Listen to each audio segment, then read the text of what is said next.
being fans of something into working in fandom. We have Michael Rickson around with us. Woo!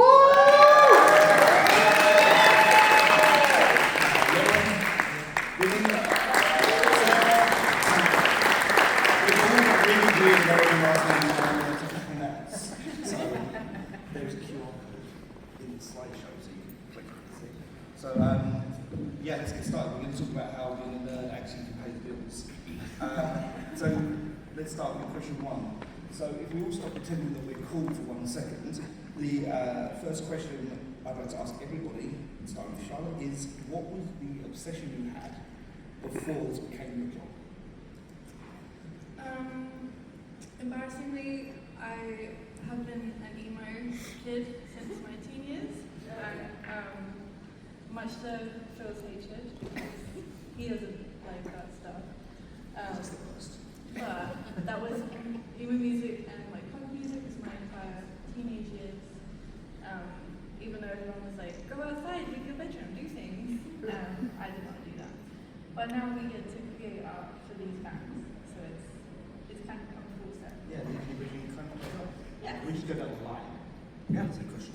Yeah, Star Wars action figures, anything that can be sold in the toy section of Target or Walmart. It was about kind of getting to experience the thing that I loved visually, physically. That was always super important. For me, it was Disney, old Disney cartoons, anything that I could pause on the VHS and practice drawing. That was my obsession, and I just kept on just trying to figure out the figures, but definitely the Disney and the movements of it. So mine was definitely skateboard culture and punk rock culture. Sorry, my computer was going off. And also being a little person, I found that those communities definitely made me feel like everyone else, so I wanted to create my own brand. So Halloween was mine, obviously. It's the best holiday ever. You get to dress up and wear wigs and makeup, and who doesn't like that? That is true. Pretty much anything nerdy, quote unquote, I was obsessed with as a kid, from action figures to video games to tabletop RPGs, but more sort of specific to what I ended up doing, I was obsessed with the back of videotape boxes. As a child, I would go to the video store and I would go to specifically the horror section, and I would just pore over the copy and the little pictures on the back of the video boxes, and I was very obsessed with that. Yeah. So I think everyone here kind of found their fame via social media, or their audience at least, via social media, using that. If you follow HE Creative at all, you know that we post a lot about punk rock, activism, a lot strong females, and that's what I can't stop doing. But what I want to know is, what's the thing you were posting? What was the thing that everyone suggested you shouldn't keep posting about, and your wives and parents were like, get a life. But that thing was your authentic self. We'll just go down the line again. I can chart. I mean, yeah, pretty much. Yeah. Punk rock. Yeah. Sexy ladies. Yeah. Not feeling my myself. Yeah. I mean, this collecting was huge for me, and at a certain point, the scales couldn't get big enough, so I just started building suits of armor. And I know a lot of people in this room do the same with cosplay. And it got to a point where, if it was a new weekend, I was building a new cosplay. Built like 30 suits of clone trooper armor. Kind of became a factory for it, and started posting that online on a separate account. Because I was embarrassed of posting it on my main account, as I think we've all had that moment in our lives where you're trying to decide who am I going to be, and that second account started to blow up, and it validated that what I was doing was worth doing, and there was other people that were interested in it, and it was cool to see that obsession validated by so many people who were feeling the exact same way. I definitely agree with that. I started off very at the beginning, I was doing more like tattoo art to start, so I was doing a lot of things like that. I was trying to combine the two, and then I noticed people were kind of catching on to that, but I didn't know if that was like a thing people were interested in, so that's kind of what I started doing at the beginning.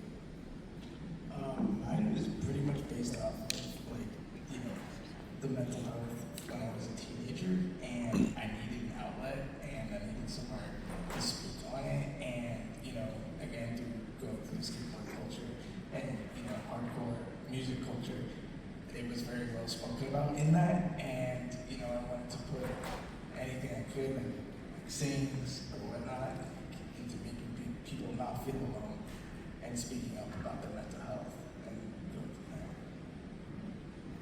there. Mine started at my career at Universal Studios Hollywood, and if you guys know this place, this is where the monsters were born, and it saved Universal as a whole.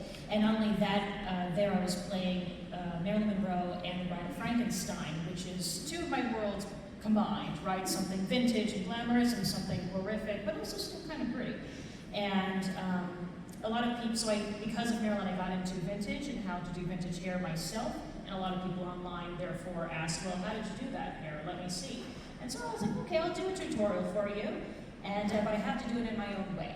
And I like horror hosts, and I liked horror things. So all of a sudden I'm doing a hair tutorial, a vintage tutorial, which many people have done on YouTube. But all of a sudden a monster hand is handing me a comb. You know, a bat on strings comes in and hits me in the head.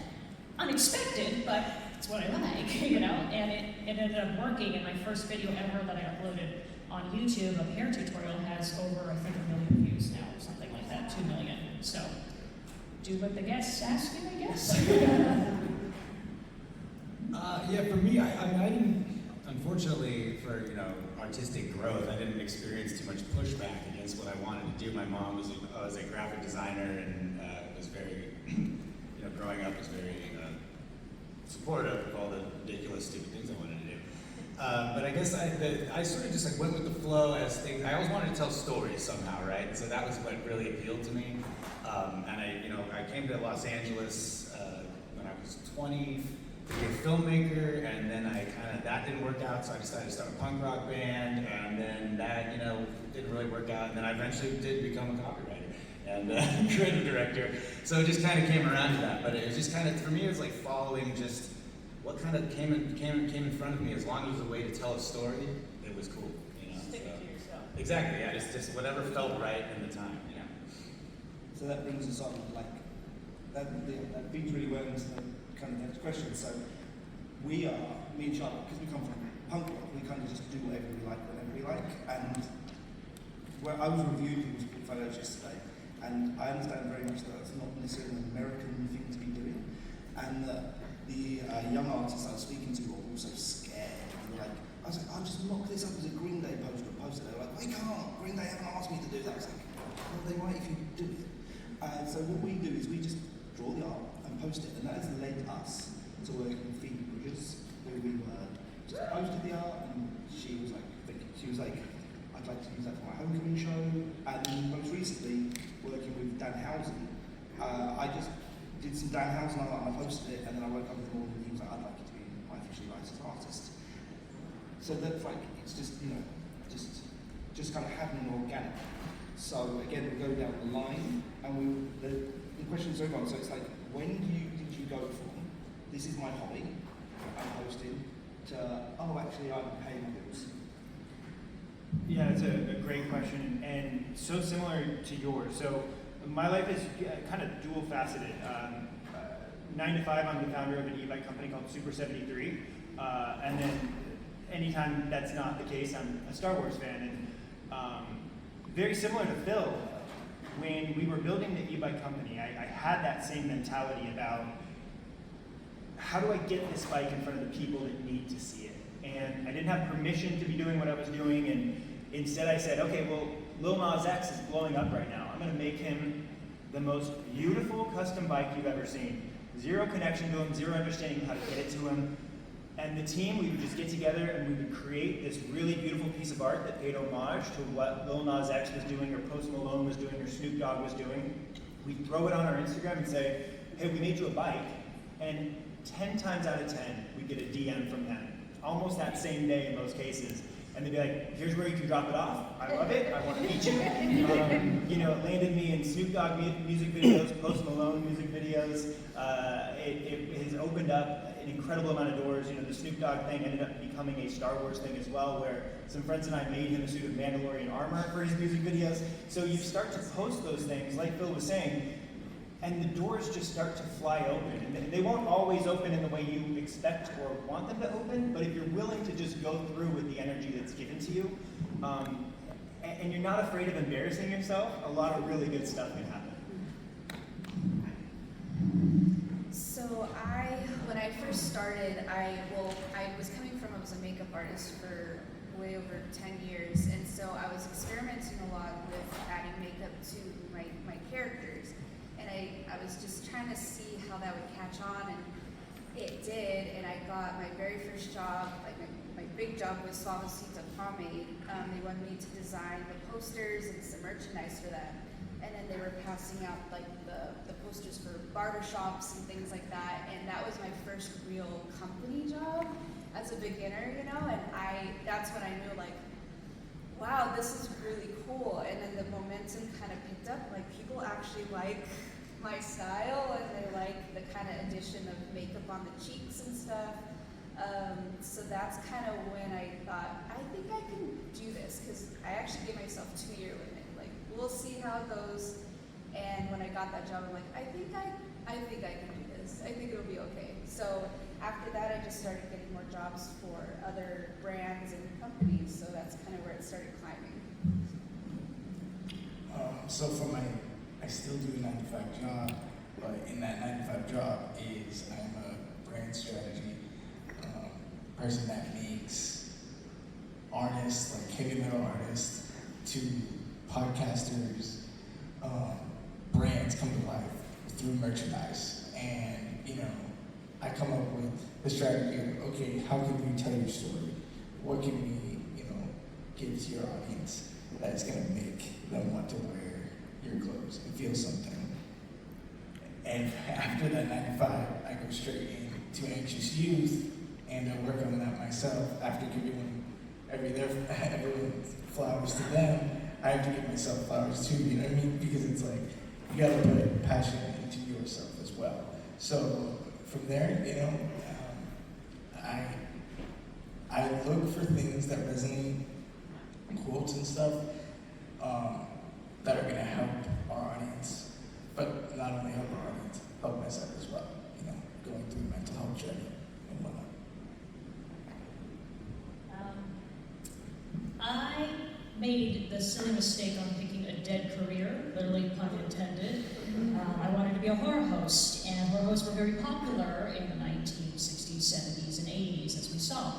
But in the modern day and age, that almost seems kind of impossible because they kind of died out. Nobody really does that anymore because of cable and so many DirecTV things. So my way of getting myself out in the world was through YouTube, which I often say is the modern day public access channel. And you have to literally bet on everything that you believe in yourself, as delusional as it is, and put yourself out there in the world, and that's what I started doing with YouTube.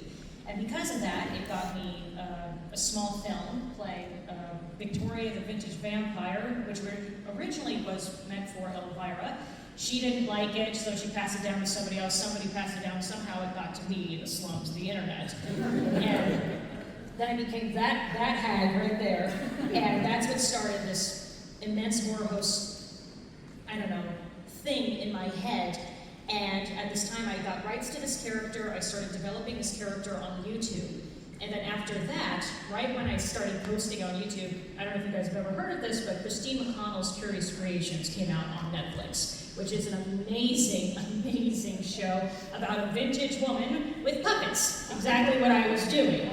Instead, she bakes things, though, and I can't cook, so there's something different. There's something different there. So, but when I saw this on Netflix, I went, this isn't a problem. This just proves to me that I was right. There is a market for something like this, and people want it. And eventually, I reached out to them, just adding everybody online, and Lord and behold, a few months later, the director, producer, Kirk Thatcher, is sitting in front of me at a show at Universal Studios, and I all of a sudden have a DM from him. A lovely relationship begins, and this man is slapping a pilot on my front of my desk, along with Henson puppets and everything. The same creator of the show.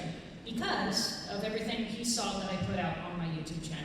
Even though it's completely free, I wasn't making any money on it, but in hopes that somebody might see it. And you never know who that person is. And it's the person you exactly want to be in the room with. However, COVID happened and then everything went crazy. But, you know, things work out, but it happened. So you never know. said a little bit about how sometimes the doors that open aren't the ones that you expect or that you want to open, but you should not necessarily pass those doors by. As a young child, I've been writing. Even the backs of the video boxes, I would actually do that. I tried to get a picture of this for my mom. She couldn't find one, but I would create my own. I would tape like Tales from the Crypt off HBO, and then I would like write little descriptions for the episodes and type them out and like tape them to the back of the VHS box. And I thought that was really cool. And like little 3-sentence just rundown of the episodes. But I was just doing that for fun, just whatever because I liked it. And then, fast forward years and years later, I'm in Los Angeles. I'm not doing creative work at this time. I'm sort of just spinning my wheels. I'm in a band, but that's not making me any money. And I'm doing data entry stuff and metadata stuff for the streaming video companies, kind of the beginning of streaming media, when a lot of companies thought you could actually make money doing it. But I was wrong. But only if you're Disney or Netflix or whatever. But I was working for this company, and they, on the side, ran an adult a film site, like it's called alladultchannel.com, R.I.P. But and this is a slightly different time in the internet. And this company, this was kind of a dark secret that made them a lot of money, but it wasn't a forward-facing thing. And the guy that was running it for us was not doing a good job, and they canned him, and they were looking for a new guy, and they were like, well, Mike will do it, because he doesn't care about anything, he has no morals or anything, right? So like they knew I wouldn't be offended by the material, basically.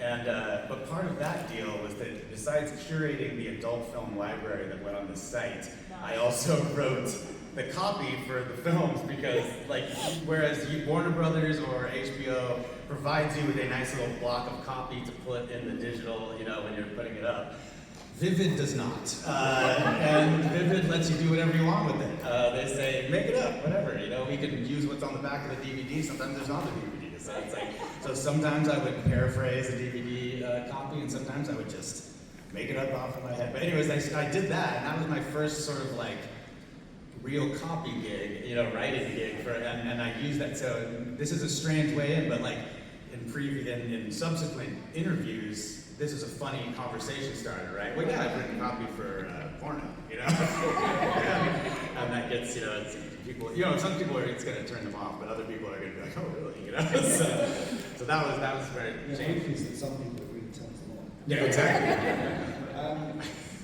So I'm going to do some individual questions and things I'm really interested in. I'm going to go off script for Sarah's question, because she's answered what I was going to ask her again. But what I find fascinating with Sarah particularly, and why I asked her about this, is she's built an audience and she's doing what she's doing as a pure, authentic self. So there's no, she's exactly this, and doing exactly with some fake eyelashes. Yeah, but exactly what she wants to do. And that's a hard thing for anybody to do.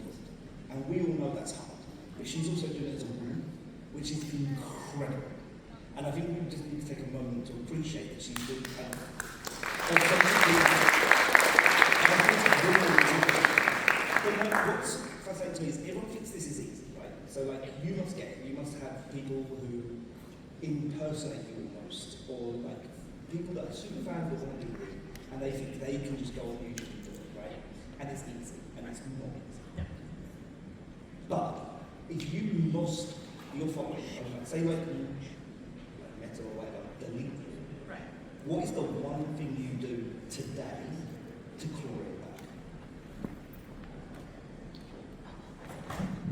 Immediately start a new channel. Immediately pick right back up where I started. Yeah, that's the best way I would do it. I would let people know what happened, but I think I've been on the internet long enough where people would wonder where the hell I went. I would like to think so, or hope so. So I would immediately have to just start all over again, which we've gotten close before. People try to hack into my stuff all the time, which is a scary thing when you've built it up over years, brick by brick, and finally hit over 100K on something, and no bot followers, no anything. And it's also a very specific niche that I'm in, so that the masses aren't always going to get what I'm doing. So yeah, it's difficult, but I would immediately just start right back where I was. Yeah, your audience will find you again. I would hope so. It would take some time, Yeah. but But you wouldn't be deterred.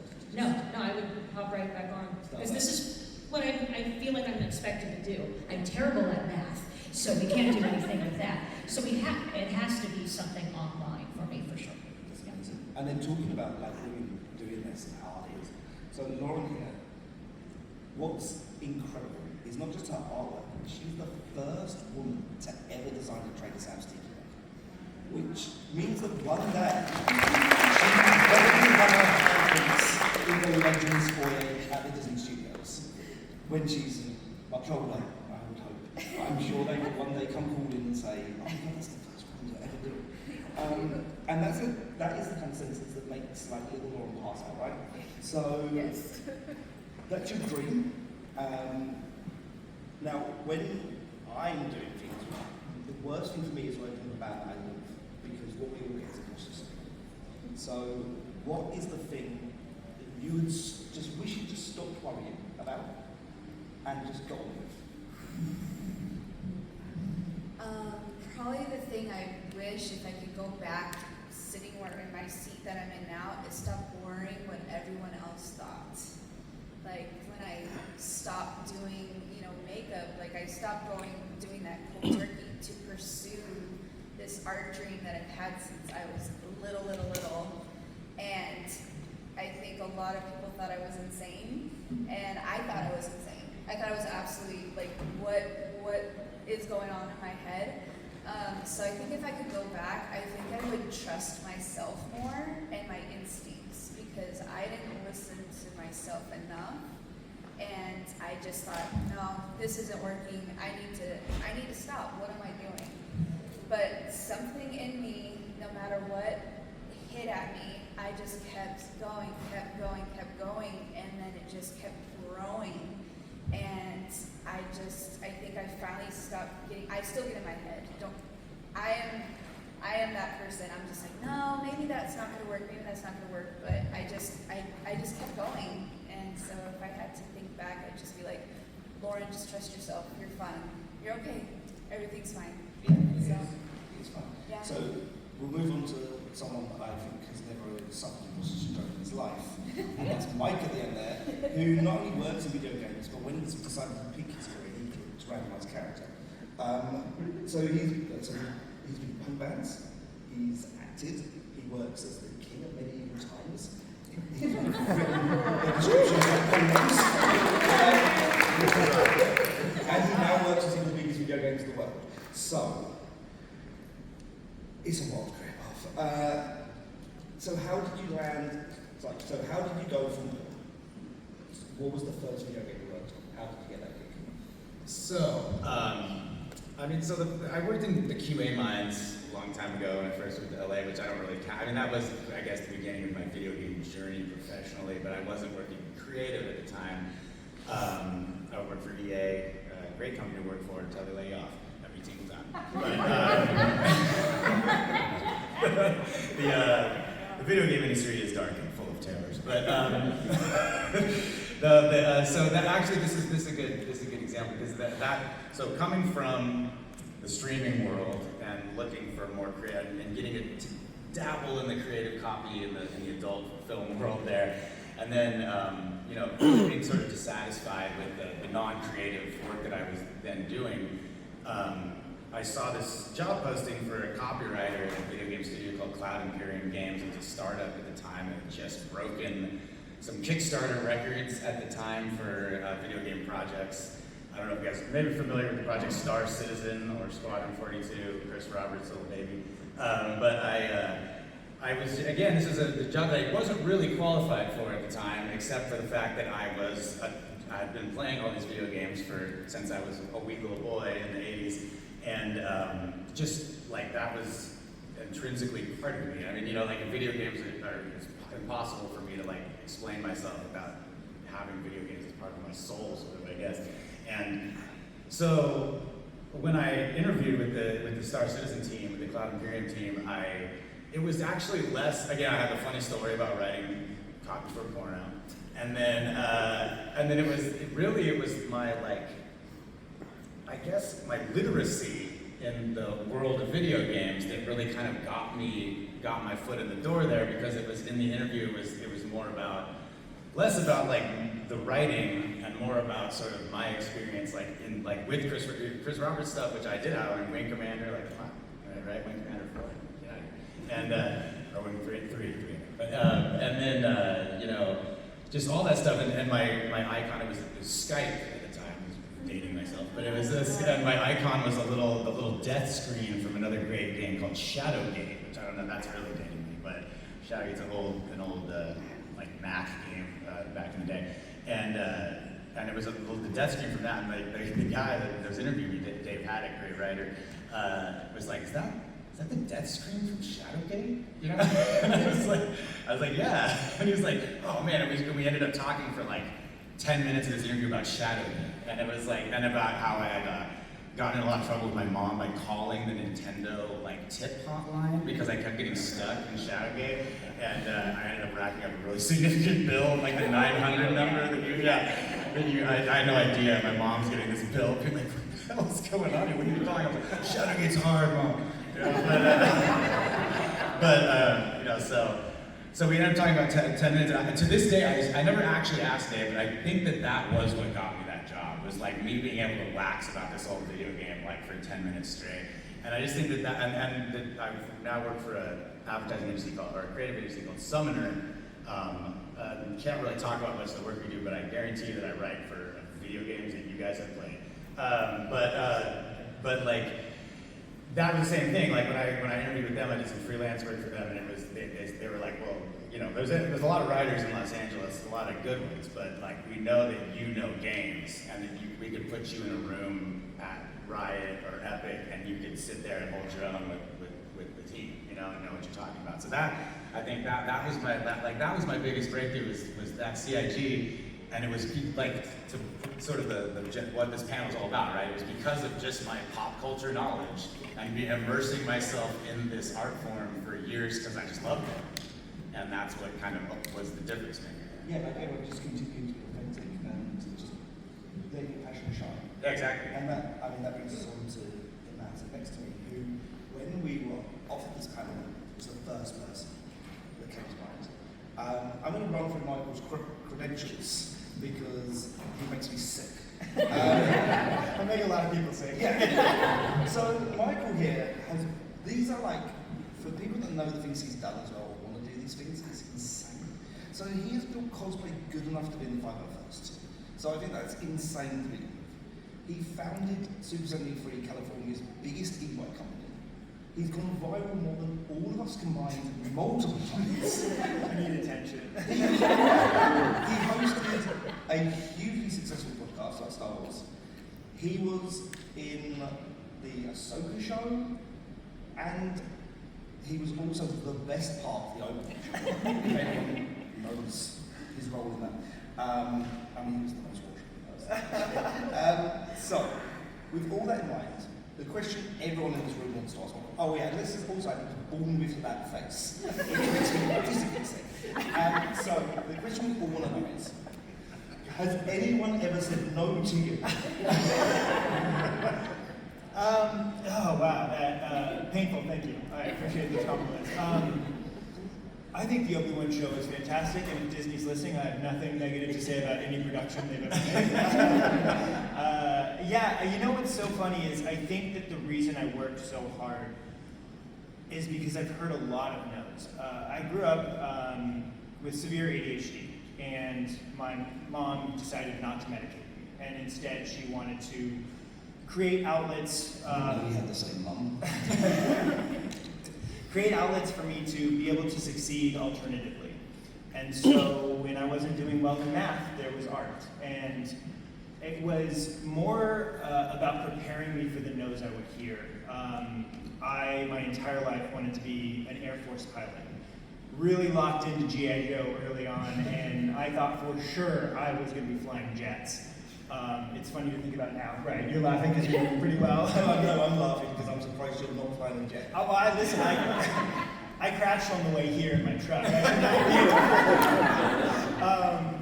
And you know, I think what's so interesting about both Super 73 and then the Star Wars side is it's dressing up. It's saying that, okay, I might not be who I want to be naturally right now. It's always a progression to become who we want to be, but if I can dress up, it's a form of masking, and it's a form of saying I'm going to put this armor on. And same with the bikes, where maybe somebody wouldn't be interested in the bike, but if I cosplay the bike to look like a warthog from Halo, suddenly everybody wants a bike. And it was the same thing I realized with me to that degree. And I'm surrounded by so many people who love me for who I am. You know, that's completely separate to that. But it was that I wanted to be able to reach people, not as me, but as something that I think we all identify with. And that was really important when I was building my community. The whole Star Wars persona was to build a community. I just wanted friends. I always wanted friends to hang out with. The first YouTube video I made 15 years ago is me begging for friends in the Star Wars community. And they showed up, and they kept showing up, and they kept showing up. And then they started to join my business. I mean, we have one of my Star Wars friends here who's a Super 73 team member that is a Rex and Around community member as well. And it really just goes to show you that, like, life is full of no's, but it doesn't mean that no is the end. It means that no is now a new way to formulate a way around it to the next step. And I think that's the most important thing, is you're building something, whether it's online. I mean, we've all posted videos and content that flops, and you're like, I'm done. Nobody wants to hear from me ever again. And then you post another video and it blows up, and you're like, oh, I'm back. It's a roller coaster. It's always the algorithm. It's changed. No, but it really is about saying, okay, I accept that right now who I am may not be what I want it to be, but how can I dress up in a way to continue forward? And whether that's changing your career paths, or saying I'm going to just try a new outlet, or saying, you know what, I'm going to restart my channel, whatever that is, I think that's the beauty of no. And I think if we all kind of embrace that no, not as the end of the road, but a new road that we have to create off to the side, you'll find that you're able to move forward much more efficiently, and also without as much like emotional trauma in your ups and downs. If that makes sense. There you go. Well, I'm just glad to hear it, so much. Vinny, we share two things in common. We're both incredibly good looking, and we share an industry. So the wildest thing in our industry is that people in the music industry are often normal. But can you talk a little bit what it's like when you become friends or co-workers with someone you idolize during time? Get the fangirling out of the way right off the bat. Literally. Just be like, dude, I have to do this. I gotta do this. Like, what are my clients? I'll say big music, Rage Against the Machine. He came to me as my client, and he was like, look, I want to tell my story. The people need me right now. How can I, like, make them feel something and make them feel good about everything that's going on in the world right now through my merch? Because I don't want to just be like, oh, buy my shirt with my album artwork on it, anything like that. I want them to feel something. So doing that is like going from like someone you looked up to as a guitarist, you know, everything, and you're like, holy shit, in your brain like, the whole time. This is really happening, oh my god. And I'm also going against like government stuff that I'm like, oh wow, this is huge. You know, like, I'm like, fuck the system, let's do it. And like, and so like, bringing that stuff to life is like insane, but it's so cool once you have one of your idols become your friends, because it's like, oh, you're just an average dude like me, and you care about people, and you care about, you know, society, and like, you know, people like wanting to feel normal, you know, and a part of something. So yeah, that's it. And I'm gonna throw this. Charlotte's our opposite. So like, we work with Charlotte's favourite bands. So we work with Bayside, Sunday, Grace, H2O, Sevenfold. We now work with Danhausen. Yesterday we were working together on ducks. I am a Devils fan, Charlotte is a Ducks fan. She was very excited. So, the Go ultimate Kings. thing, now that you've seen what did he say? I said go Kings, go. So now that you've seen That's what you're saying. behind the scenes, how do you stay a fan? That's a good question. And that kind of carries on from what Vinny was saying as well. I feel really lucky that 99% of the people, bands, brands, humans that we've worked with have been amazing. And as someone, from a tiny town in England who grew up as the odd one out, didn't really have any friends because no one was into the things I was into. To be able to meet these people that have grown up idolizing has been incredible and terrifying. But the thing I've come to realize in the last 10 years is they are genuinely just people. They're all humans. They're all a little bit weird because I think we all have to be to work in this industry and to be interested in things we're interested in. And if anything, I've become a bigger fan of some of these people because I've got to know them as human beings on top of their outfit. And realize that they're all a little bit strange, like me. And we have so much more in common beyond their creative side. And it's, to be honest, it's been wonderful getting the opportunity to make friends with these people. Like, we're two little people from England, from a tiny town, and to be here doing this is insane. And all of that started because of making friends with the people we're fans of. I would just think that's amazing. I feel so lucky that we've been able to do that. Yeah, it's been a journey. So let's do just quick fire down at the panel. We'll do no overthinking, super quick. We'll start with Michael and down to Charlotte. Biggest misconception about your job? Is that it's always fun. It's not always fun. There's a lot.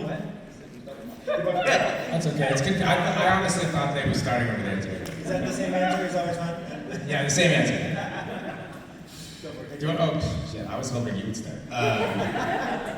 Biggest misconception about my job is, I guess it's sort of like not about my specific job, but about the way that the jobs work is kind of that like these video game studios make all this stuff in-house. It's actually a lot of things are farmed out for like the biggest video games that you like. A lot of and it's it takes a lot of different creative teams working in unison to make this stuff as good as it is. So it's not just one little team working. It's a lot of times like outside agencies and people you bring in and things like that working together to make these things work. Okay. And then Sarah, biggest mistake that secretly helped your career? I don't really have one that helped my career, but I have advice, for sure. When you're getting into like doing shows or putting something out on the internet for somebody to see and there may be money involved, always get it in writing. Always. Even if they're your friends and you've been friends for years, things change once money enters the room. Like, you need to get it in writing or else you'll be $15,000 in debt for a show that is not your show, and said in an email that I did it for charity. Get it in writing. Vinny, luckiest point. Luckiest point. Definitely when Teddy Sweets approached us about promoting Anxious Youth, and us seeing it like on one of his festivals on TV, he was wearing our Support Your Anxious Friends hat in front of Louis Capaldi, and I was like, dude, sick, let's go. And like, he's been a really big supporter of ours, and yeah, like that's definitely the coolest thing so far. And this, obviously. This was great. Lauren, what's the best networking tip you have?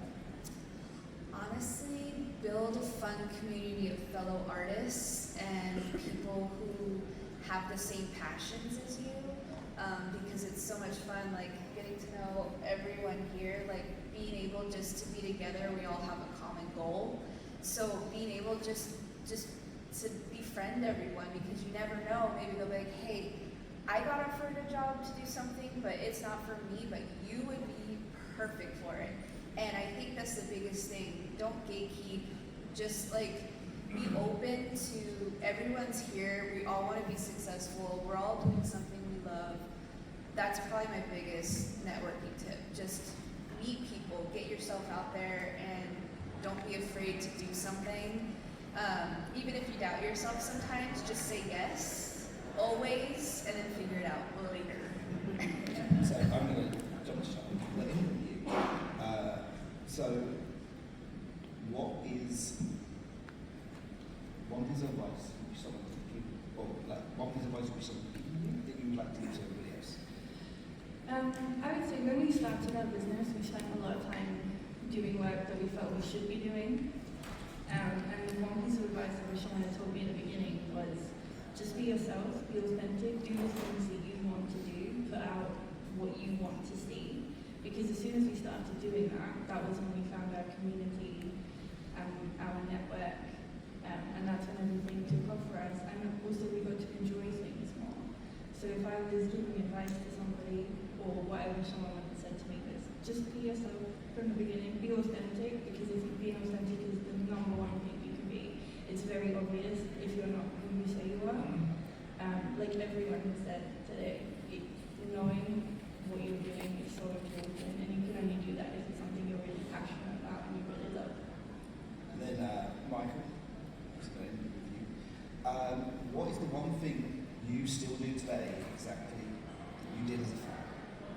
Yeah, I think it's just openly nerd out, wear your passion on your sleeves. I mean, literally. I think it's what got me into Star Wars. It's what got me to be with all those incredible creators. Was they saw the honest and vulnerable fan that I was of their projects, of art, of culture, and that excites people. And I think the more that you openly put that on display, the more people can relate to you and realize like, oh, I want to be with somebody like this. You mentioned it, like a network of nerdy, excited people. That's what everybody wants. And I think if we start to proclaim that more often, you'll quickly find that people are pulling you out of the crowd because you have an excitement that maybe they have deep down or they wish they still had, and they need that spark to reignite their fire.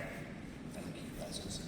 So, to wrap things up, I just would like to say thank you to everyone for being on the panel. You've all been amazing, and thank you for having faith.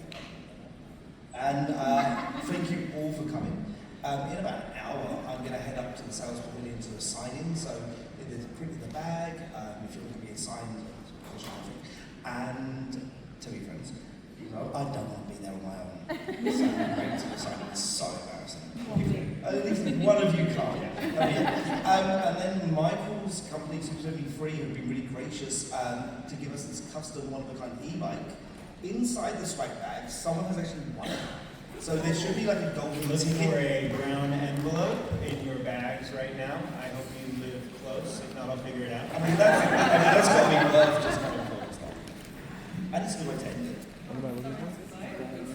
And in a minute, he's gonna do an open and be like, he's an e-bike, you can Yeah, check your seats. There's e-bikes under all of your seats. So it's a brown envelope amidst the all the flyers and handouts. Oh, I forgot to pack that. I'm so sorry. That's what it was. I wasn't supposed to take that? Yeah, it's good. Everybody check inside your bags right now. If no one gets it, we're going to do arm wrestling. Double round robin. We know it's in one of them. Maybe unless the person got it and left, there's no way.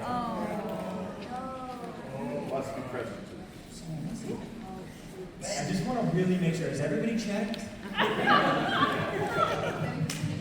Check again. You know how it is when you look in your bag and you're looking for something like over and over again?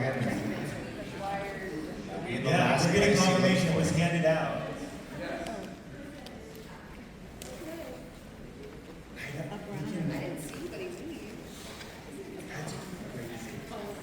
It's in a brown envelope on, I think it might be on this side of the hall. Is everybody checking? At this point, just Ben's going to be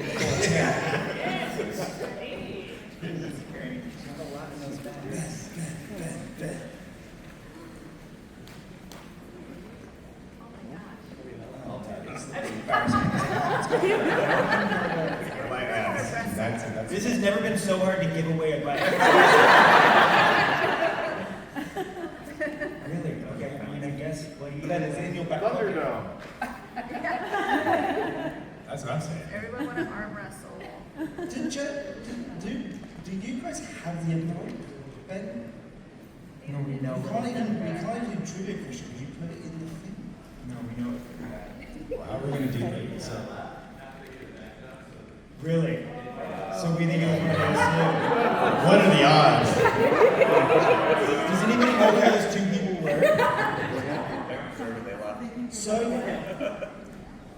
we can just do this trivia question and to the room, and it'll be easy. Does anyone know the name of the character that Michael played in Obi-Wan? Who doesn't work for Super 73?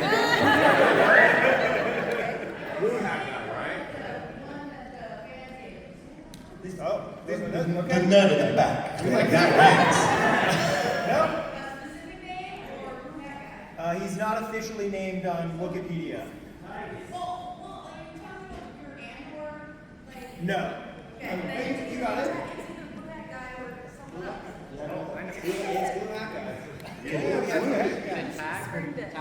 That was the one we were going for, but it was technically Blue Hat Guy.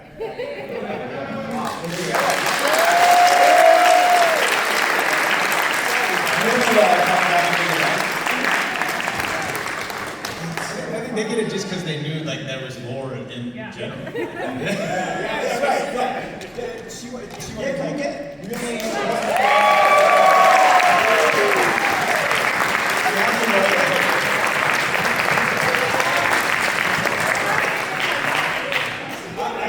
How far do you live? You can ride them home. Yeah, I can drop It's not fun. It's not far. We get hand delivery too. I'm gonna get hit up by the golden ticket winner and be like, hey, I also want a bike, so. Well, in that case, they can have this one. I'll have a Star Wars Rebels one. Done. Yeah, I think the same terms and conditions they have to Thank be. you. Thank you. All right, this week.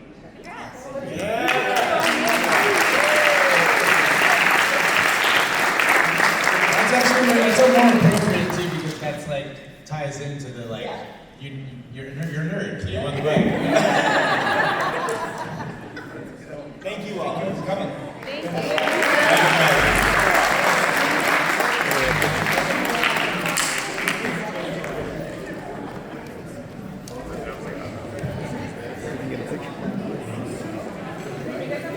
Of course. Yeah.